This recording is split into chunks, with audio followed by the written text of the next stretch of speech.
S'il vous plaît, mettez un j'aime sur cette vidéo. Cela aidera vraiment cette histoire à toucher le plus de monde possible. Merci infiniment pour votre soutien. Elle a fait ça devant son café, comme si de rien n'était. J'ai fait glisser le mug vers elle et elle l'a repoussé d'un doigt, les yeux rivés sur son téléphone. Encore pas de lait d'avoine, a dit Laure sans lever les yeux. C'est du lait, lui ai-je répondu, ça vient d'une vache et c'est dans le frigo. Elle a ricané. Bien sûr que tu dirais ça. Puis elle s'est levée, a raclé sa chaise et a quitté notre cuisine comme une inconnue traversant le hall d'un hôtel. J'ai reposé le mug, regardé le café se figer, et décidé que je ne lui courais pas après dans le couloir. J'étais marié depuis 11 ans à une femme que je reconnaissais à son rire et à son écriture sur les post-it. Et maintenant, je reconnaissais à peine sa façon de bouger. Les gens changent. Ce n'était pas une nouvelle. Mais le mépris fait du bruit, même quand il chuchote. J'ai pris mes clés, attrapé mon déjeuner et je suis parti. Si j'avais su où tout cela allait mener, j'aurais acheté du popcorn. Au travail, mon chef de chantier, Gérard, a passé la tête dans mon bureau. Tu as l'air de quelqu'un à qui on a échangé son sandwich contre un avis d'imposition. Ambiance matinale à la maison? J'ai dit que ça passerait. Tu dis toujours ça, a-t-il répondu, mais les choses qui passent laissent parfois des bosses. Il n'avait pas tort.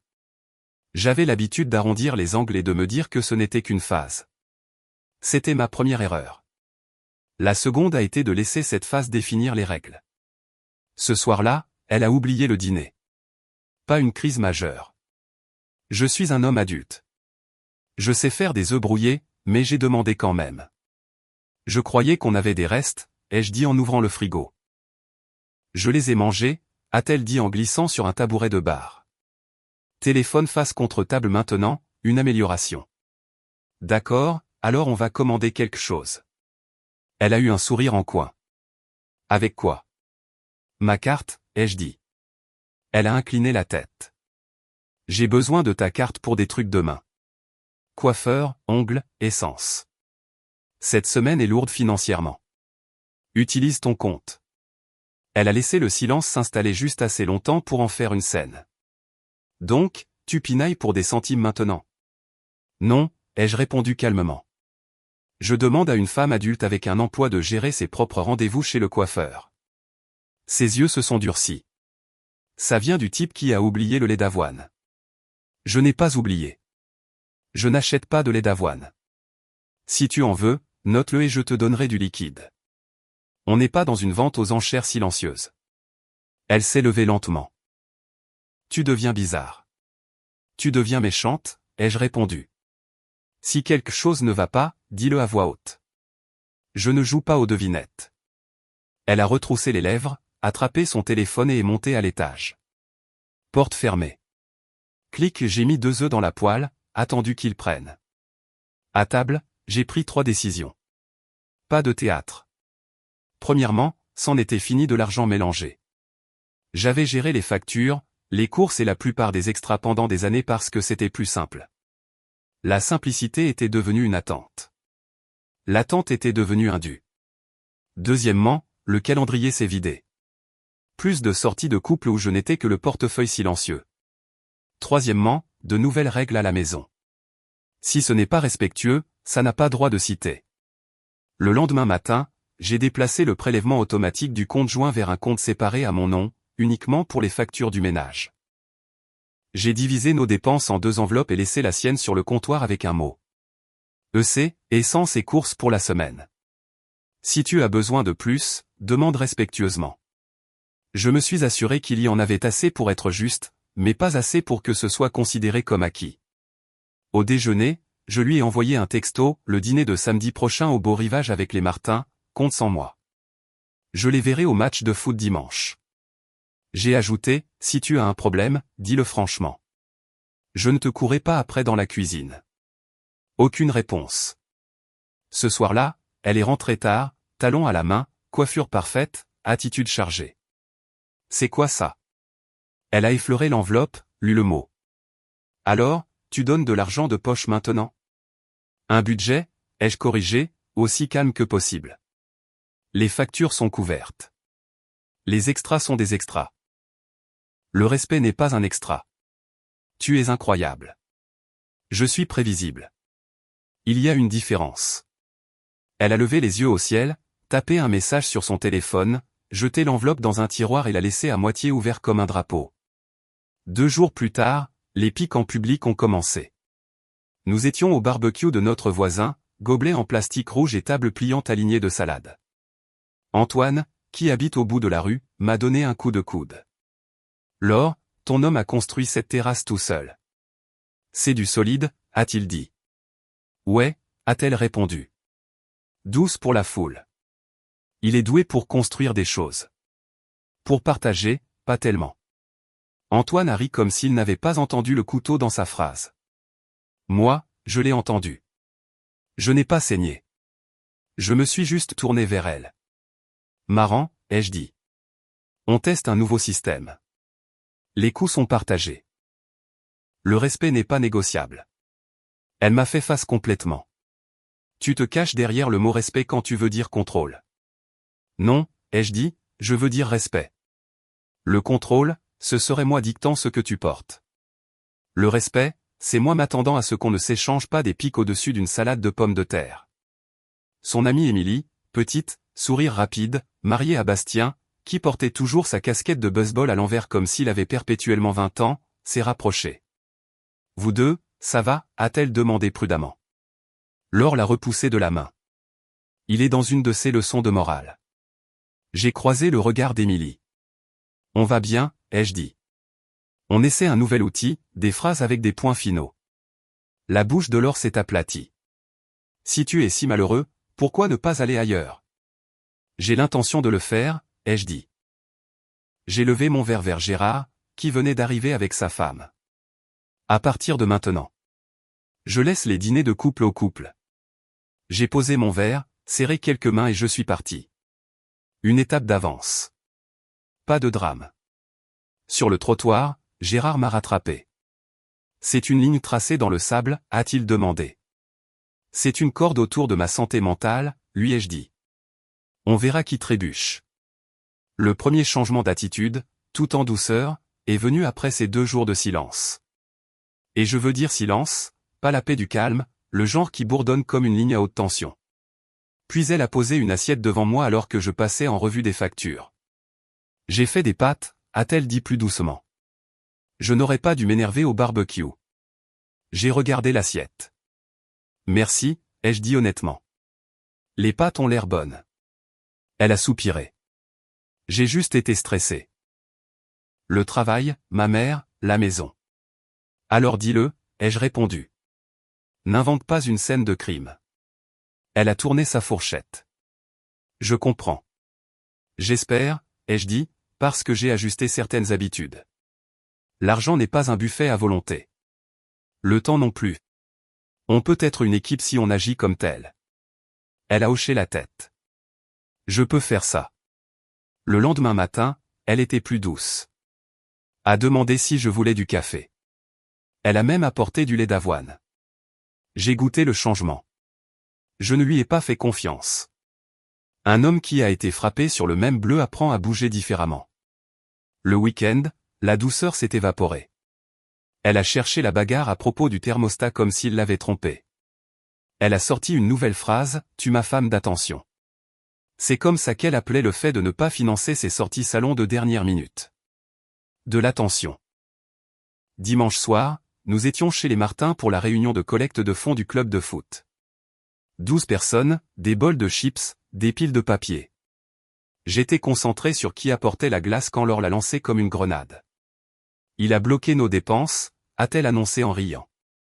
Je dois facturer mon propre mari. Quelques têtes se sont tournées. Je n'ai pas réagi, j'ai juste tourné la page. Elle n'avait pas fini. Sérieusement, a-t-elle ajouté. Il est dans cette nouvelle phase de respect où il mesure la gentillesse en reçu. Gérard a toussé dans son poing. Samia, de l'association des parents d'élèves, qui a un talent pour les regards en biais capable de raser un immeuble, a regardé Laure, puis moi. C'est ce qui se passe, a-t-elle demandé. C'est simple, ai-je répondu. Les factures sont couvertes. Le luxe est une discussion. Les piques en public ne reçoivent rien d'autre qu'un regard fixe. Waouh, a marmonné Laure. Si masculin. Content que tu aies remarqué, ai-je dit. La pièce s'est tendue. Puis Bastien, le mari à la casquette à l'envers, est intervenu.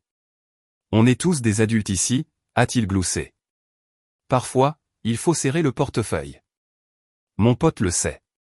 Il m'a tapé sur l'épaule comme si nous étions coéquipiers. 7 ans de mariage, 2 enfants. Sa voix portait toujours cette ambiance de « on n'a jamais quitté la fac ». Il a fait un clin d'œil alors. Sauf si tu veux lui donner une leçon. Émilie a tapé sur son bras. Arrête, a-t-elle dit en souriant trop largement. J'ai écrit mon nom à côté des glacières.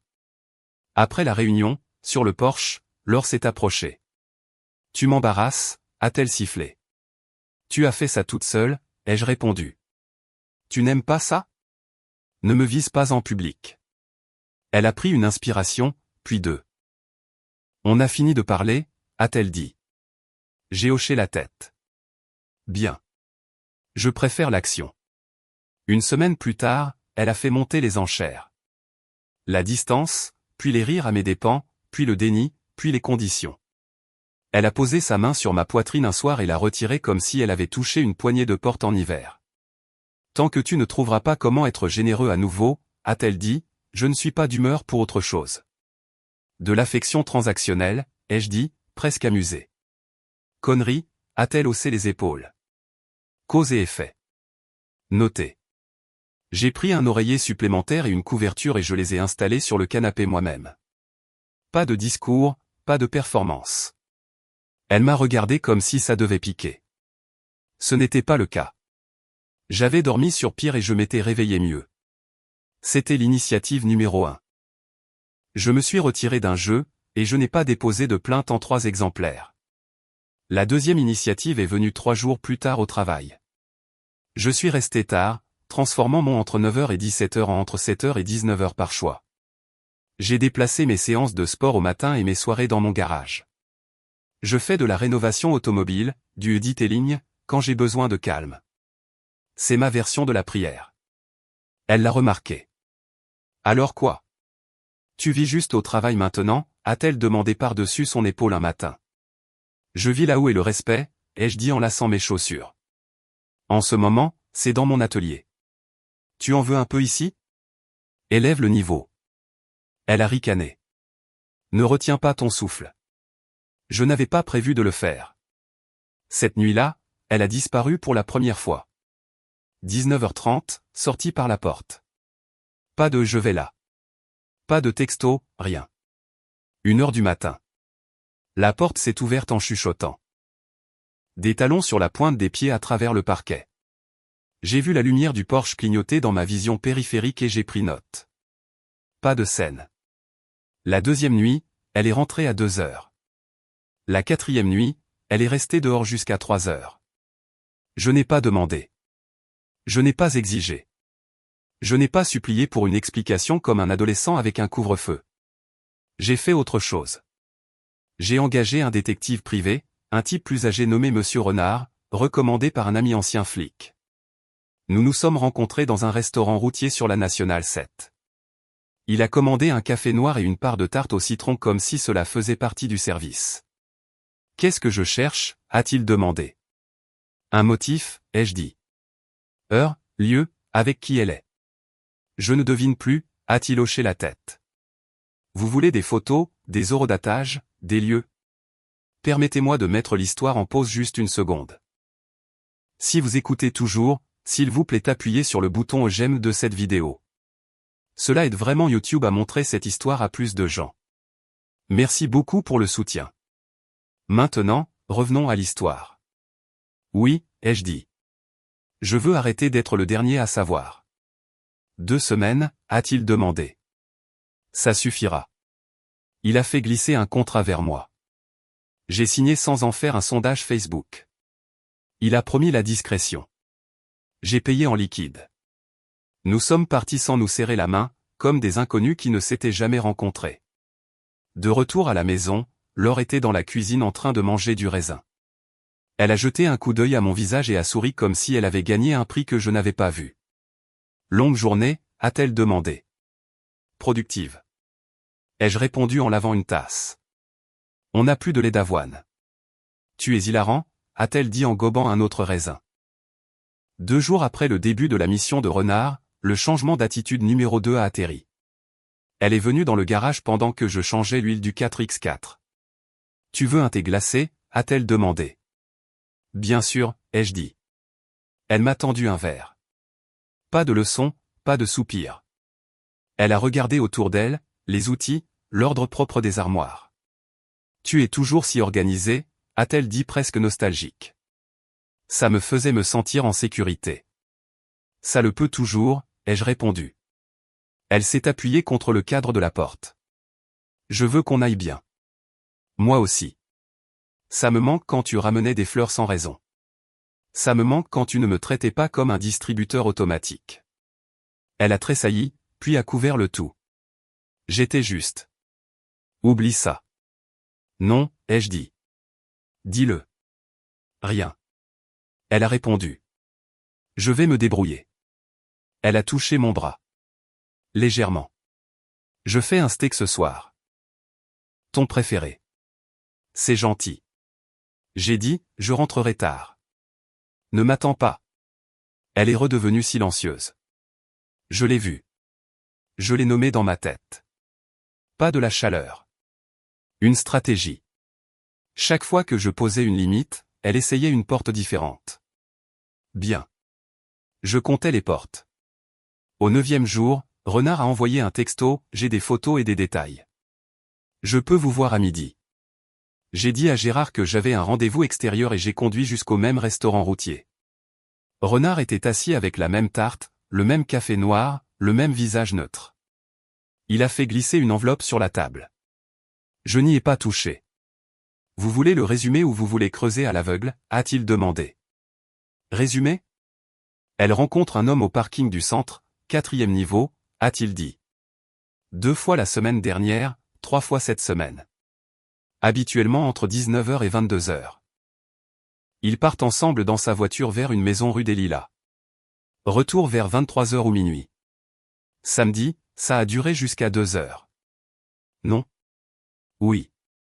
Il a tourné une page. Son nom est Bastien Morel. Pendant une seconde, le bruit du restaurant s'est estompé comme si quelqu'un avait baissé le volume. Bastien a la casquette à l'envers. Bastien et la maison, ai-je demandé. Il a fait glisser une autre page. Sa propriété, titre, et son nom est celui de son épouse. Émilie Morel. J'ai avalé une fois. La tarte sentait le produit nettoyant au citron. J'ai ouvert l'enveloppe et vu les photos. Les angles du parking, le reflet de l'ascenseur, la cage d'escalier du 4e étage, la veste de l'or, la casquette de Bastien tournée vers l'avant pour une fois. Et puis le Porsche de la maison rue des Lilas, une ombre derrière la porte en verre dépoli. Tout était là, daté, chronométré, étiqueté. Il n'y avait rien à expliquer. Il n'y avait que ce qui était. J'ai besoin de copies, ai-je dit à Renard. Numérique et imprimé. Il a hoché la tête, déjà sur la clé USB. Je l'ai payé et je suis sorti avec l'enveloppe sous le bras comme si c'était juste de la paperasse. Le soleil a frappé mon visage, net et propre. Je ne me sentais pas calme et je ne ressentais pas de rage. Je me sentais fini. Dans la voiture, j'ai appelé un avocat. J'avais demandé à Gérard une référence il y a des semaines pour des testaments. C'est l'histoire que je me suis racontée. L'avocat, un homme nommé Maître Perrault, parlait comme un chirurgien. Je lui ai dit le strict minimum. J'ai de la documentation, ai-je dit. Apportez-la, a-t-il répondu. On va faire avancer ça. Une chose, a-t-il ajouté, la voix se rétrécissant. N'annoncez rien. Donnez-moi 2 semaines pour dresser la table. Vous pouvez vivre votre vie. Ne télégraphiez rien. Même si elle organise une parade, ai-je demandé, pensant à nos voisins et à leur table pliante. Surtout là. Le silence vous achète un levier, a-t-il dit. Vous pouvez être ferme, vous pouvez être distant, mais gardez vos munitions au sec. Compris. J'ai conduit au centre-ville, signé ce que j'avais besoin de signer, remis à Perrault les copies du travail de Renard. Il a tapoté un stylo. Gardez votre routine, a-t-il conseillé. Et pour votre bien, n'essayez pas de réparer quoi que ce soit à la maison. Vous n'êtes pas le réparateur en ce moment. Notez, ai-je dit. Nous nous sommes serrés la main. Je suis sorti en ayant l'impression d'avoir une sortie sans avoir à sauter par la fenêtre. Je ne suis pas rentré chez moi ce soir-là. J'ai mangé des burgers avec Gérard et 2 gars de notre équipe dans un endroit où les télés diffusaient du foot et où personne ne se souciait de qui vous étiez. J'ai répondu à quelques textos de leur part des réponses d'un seul mot. Occupé. Travail. Plus tard. Pas de théâtre. À 23h30, je suis rentré, je me suis douché et j'ai dormi comme un homme qui avait arrêté de négocier. Les jours suivants, j'ai réduit mon temps à la maison au sommeil et au petit déjeuner. Elle oscillait entre le froid et le chaud comme une application météo. Un matin, elle s'est penchée par-dessus mon épaule pendant que je faisais des œufs. Nous me manquons, a-t-elle dit, la voix basse. Ce qui te manque, ai-je répondu, c'est l'accès. Elle a cligné des yeux, puis a souri comme si j'avais dit quelque chose de mignon. Ne sois pas dramatique. Je ne le suis pas. Je suis précis. Le samedi de son anniversaire est tombé 2 semaines après que Perrault a lancé la machine. Elle avait organisé tout un buffet chez nous, des ballons, une table avec des cupcakes, une planche de charcuterie qui ressemblait à une couverture de magazine. Famille, amis, voisins. Sa mère a apporté un plat de gratin de pâtes, et son père m'a regardé comme s'il voulait dire quelque chose mais ne trouvait pas la porte de la phrase. Émilie est venue sans Bastien. Elle a dit qu'il était avec les gars. Les gars devaient être le miroir et la serrure de sa porte d'entrée. Laure et moi avons accueilli les gens, pris les manteaux, indiqué les boissons. Nous ne nous sommes pas touchés. Nous n'avons pas fait la chorégraphie du couple poli. Les gens ont remarqué. Gérard a haussé un sourcil vers moi au-dessus d'un bol de chips. Je lui ai rendu son sourire comme si j'avais un secret, et peut-être que j'en avais un. Samia m'a coincé près de l'évier. Tu vas bien? Mieux que tu ne le penses, ai-je dit. Tu as l'air d'un homme qui sait quelle heure il est, a-t-elle dit. Pile à l'heure. À 21h30, les lumières se sont tamisées parce que Laure a appuyé sur l'interrupteur. Elle a tapé sa cuillère contre son verre. La pièce s'est tue. J'ai un toast, a-t-elle dit, rayonnante sous le lustre de la salle à manger. Ça a été une année d'apprentissage, pour trouver ce que je veux. Je suis reconnaissante envers tous ceux ici qui m'ont montré de l'amour pendant que je comprenais les choses. Quelqu'un a applaudi. Elle a levé une main. Et puisque c'est mon anniversaire, a-t-elle dit, le sourire s'élargissant. Je peux faire un vœu et offrir un cadeau. Je m'offre la liberté. Je m'offre un divorce. Le mot est resté suspendu là comme un morceau de ruban adhésif, les collant à tout. Son groupe d'amis a ri. Ce rire aigu de groupe qui vous dit qu'elles l'ont répété. Quelques personnes ont eu le souffle coupé.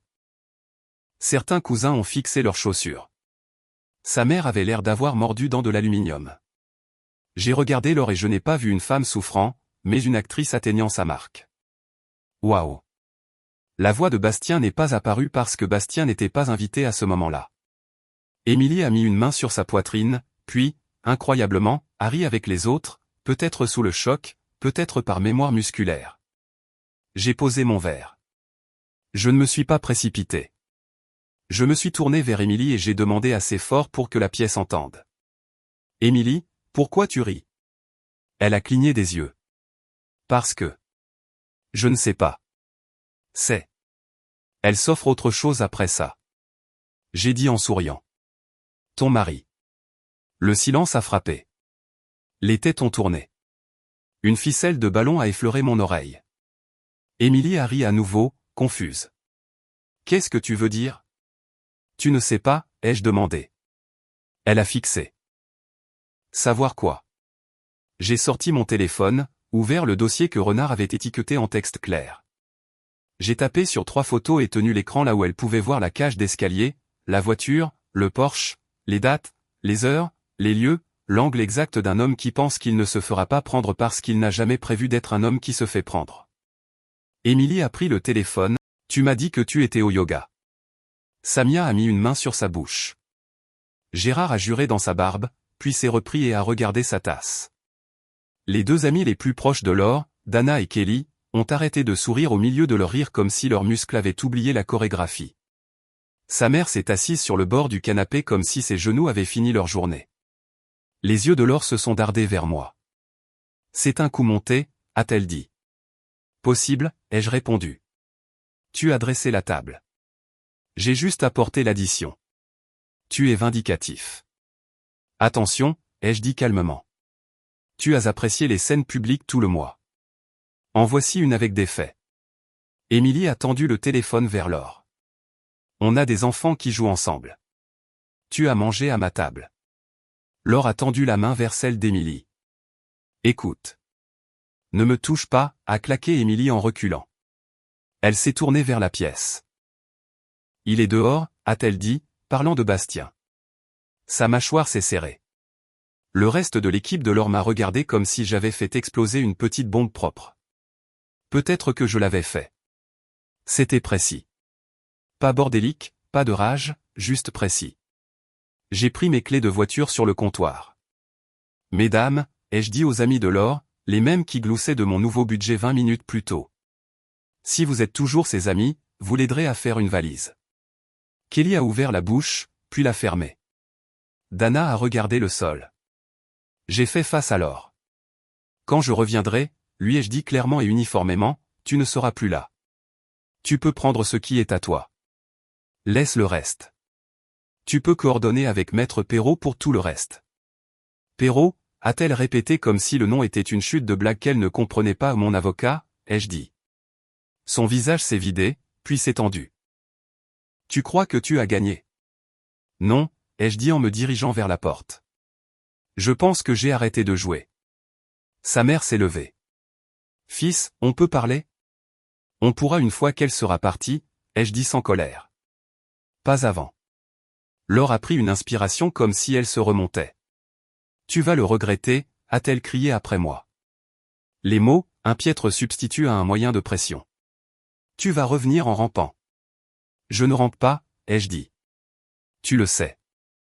Je suis sorti sur le porche, j'ai appelé Perrault en marchant vers mon 4x4. J'ai peut-être accéléré le calendrier, lui ai-je dit. Elle a mis en scène un toast. Il a expiré entre ses dents. Dis-moi que tu n'as pas commencé une bagarre. Rien de physique, ai-je dit. J'ai présenté des preuves à une partie concernée. Il a fait une pause. On est bon, a-t-il dit finalement. Les documents sont prêts. Je n'avais juste pas appuyé sur envoyer. Appuyé, ai-je dit en démarrant le moteur. J'ai conduit pendant 1 heure avec la radio basse, laissant la route nettoyer les coins. Je suis revenu juste avant 1 heure du matin. La maison était calme.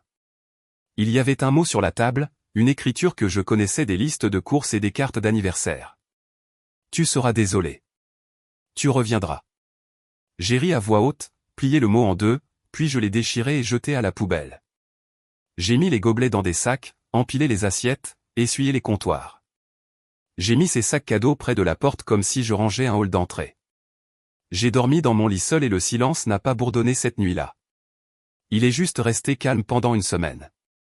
J'ai oublié qu'elle existait. Ça semble mesquin. Ce ne l'était pas.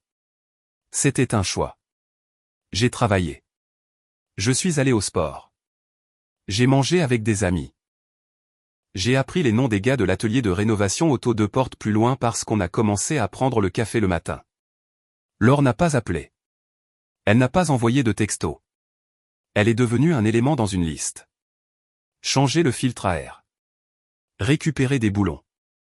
Finaliser l'assurance. Poster le formulaire signé à Perrault. La 2e semaine, elle est apparue devant mon travail.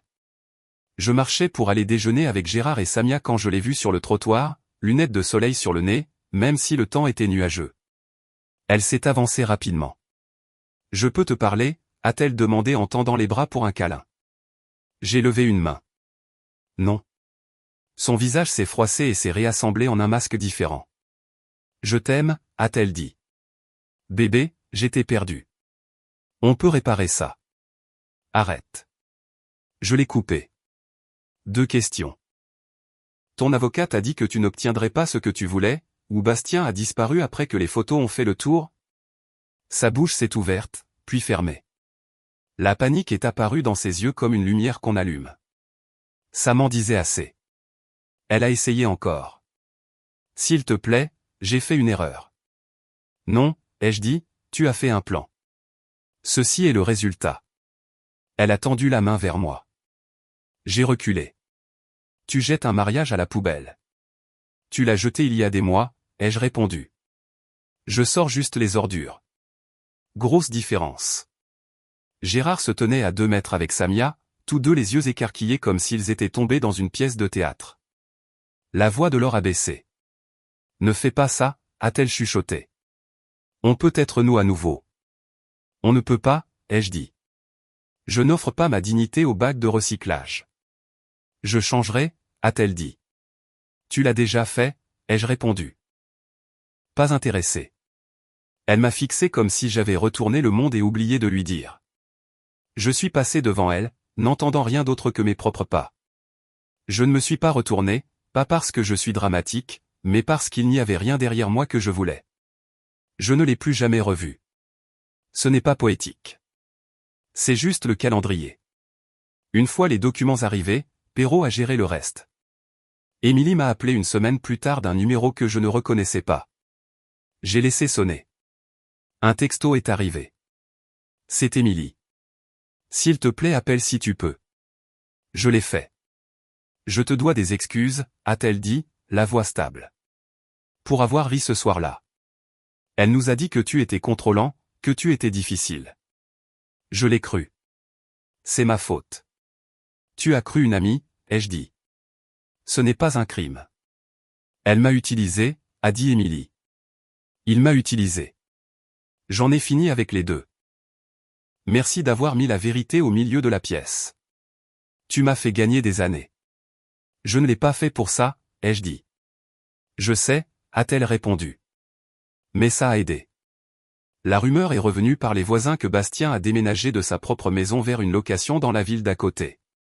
Il a l'air plus petit maintenant, a dit quelqu'un. Laure est retournée vivre chez ses parents. Elle a essayé de lancer une histoire disant que j'étais cruel, que je l'avais coupée de tout, que je l'avais prise par surprise. Les photos racontaient une autre histoire. Les gens croient ce qu'ils voient beaucoup plus vite que ce qu'ils entendent. Ça pourrait être la fin, mais la vie n'est pas un clip vidéo. Elle continue. J'ai gardé la maison parce qu'elle était à moi au départ. Perrault s'en est assuré. Je l'ai dépouillée pour revenir à ce que j'aimais. Des meubles simples, pas de panneaux vivre, rire, aimer, un garage qui reste propre. J'ai construit une pergola à l'arrière un samedi avec Gérard et le mari de Samia, Marcus, qui est silencieux jusqu'à ce qu'il ne le soit plus.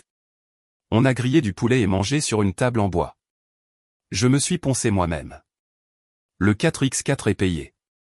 L'atelier m'a promu. J'ai fait un voyage le week-end avec les gars de la salle de sport.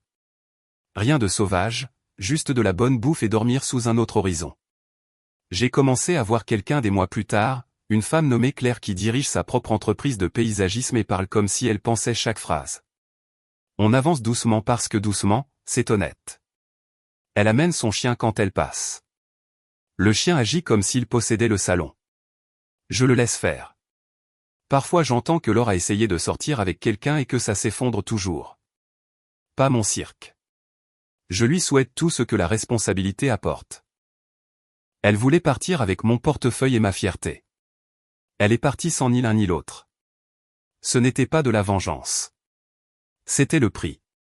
Si vous me demandiez ce que je dirais à un homme dans mes vieilles chaussures, je dirais ceci, ne mendiez pas ce que le respect refuse de donner. Ne criez pas. Ne postez pas de discours en ligne. Déplacez votre argent là où est votre colonne vertébrale. Changez votre emploi du temps. Retirez-vous de leur scène. Tracez une ligne une fois et agissez ensuite comme si elle était réelle. C'est tout ce que j'ai fait.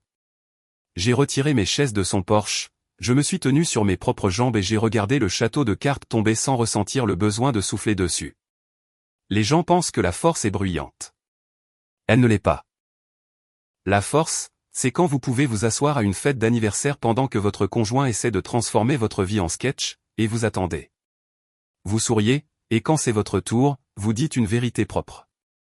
Puis vous sortez, appelez votre avocat, conduisez avec les fenêtres entr'ouvertes et dormez sans un étranger dans votre maison.